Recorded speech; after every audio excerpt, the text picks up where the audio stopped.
Hi guys, I hope you are all doing well. Let's see today's question. So today's question we are taking this up from the topic of limits.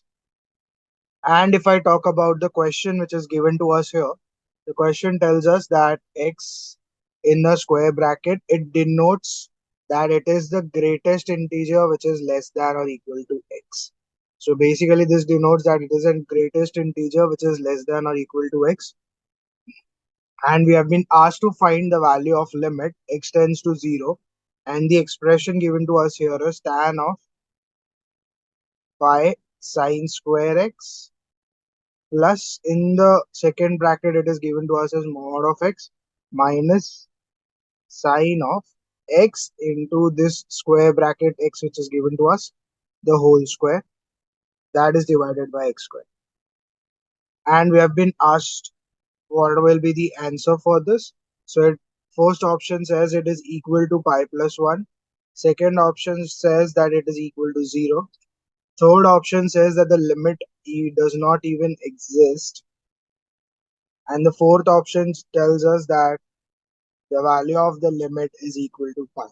So we need to figure out which one of the options is the correct answer choice for the question given to us. So let's solve for that. So first of all, if I see I have my two limits, one is my right hand limit and other is your left hand limit. So if I go for the right hand limit solving first, so basically limit of x tends to 0 plus, you have first term tan of pi square, so tan of pi sine square x plus in the bracket you have mod of x. So when x is greater than 0, mod of x is equal to x.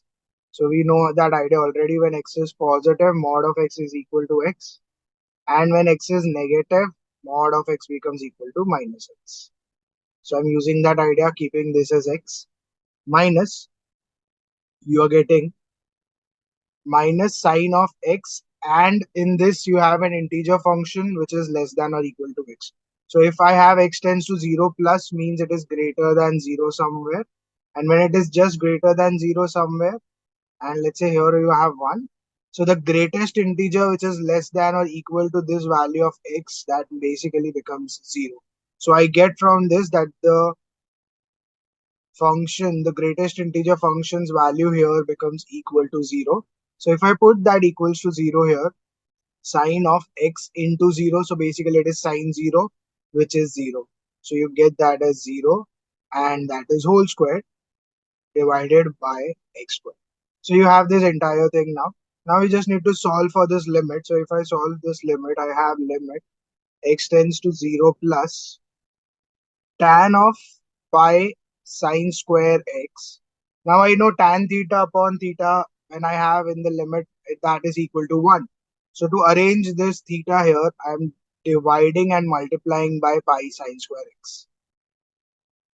And already we had x square in the denominator. So we have that, and plus the other part of the expression is x square upon x square. So you get plus limit x tends to 0 plus x square upon x square. So that basically becomes 1. And this, if I solve it by separating the denominator, I get this as, let's see. So it becomes limit x tends to 0 plus tan of theta over theta, which is equal to 1. And here, if you see pi, limit x tends to 0 plus sine x over x the whole square. So sine theta by theta the whole square, that is nothing but again 1. So you get pi plus 1 as your answer. So that becomes your right hand limit, pi plus 1. Let's solve for left hand limit as well, so we can understand whether the limit exists or not. So we get here pi plus 1 as my right hand limit. If I solve my left hand limit,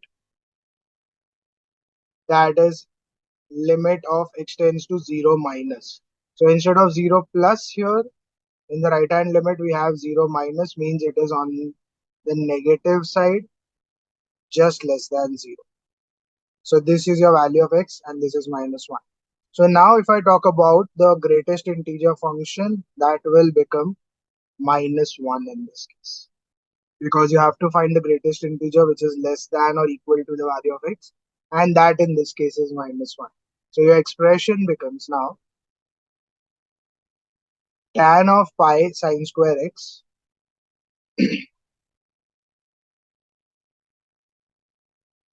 plus, in the bracket you have x in the mod. So mod of x we know for a negative value, we have mod of x equal to minus x. So it is minus x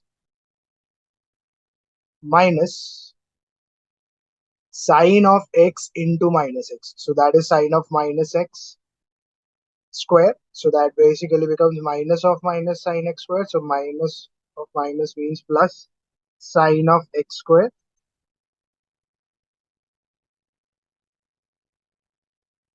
Or if you see here, sine of x and bracket in the integer function, the greatest integer function value was not x, it was minus 1, right? Because we have to find the value. So sine of x into minus 1. So minus sine of minus x is nothing but minus sine x. Okay, I'll write it step by step so it becomes easier for you to understand.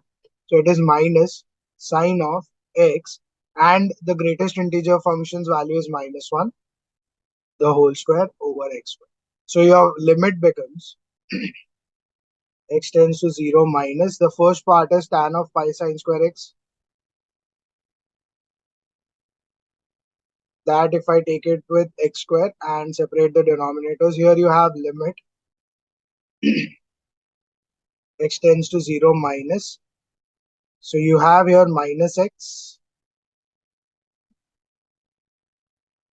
minus sine of minus x. Sine of minus x is minus sine x. So plus sine x, you get it? Because minus sign is also present here.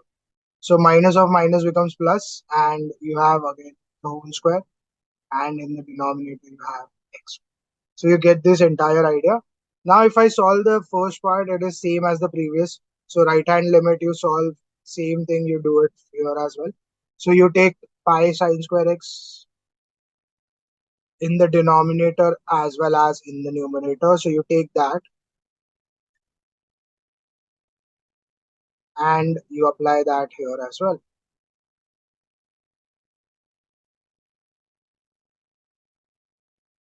So you get the, if I just solve the first part for now, it becomes tan theta over theta, which is 1, and this is pi sine x upon x the whole square, that is also 1. So you get pi as the answer for the first part. Second part, if I solve it, I get, if I put x inside here, I get limit x tends to 0 minus 1 plus sine x over x the whole square. So when I solve for this, I know limit x tends to 0, minus 1 remains as it is, but sine x over x becomes 1. So you get minus plus minus 1 and plus 1, which is 0. So you get this entire term to become 0, and you get the answer as pi. So when you once you get left hand limit is pi and right hand limit, you get it as pi plus 1.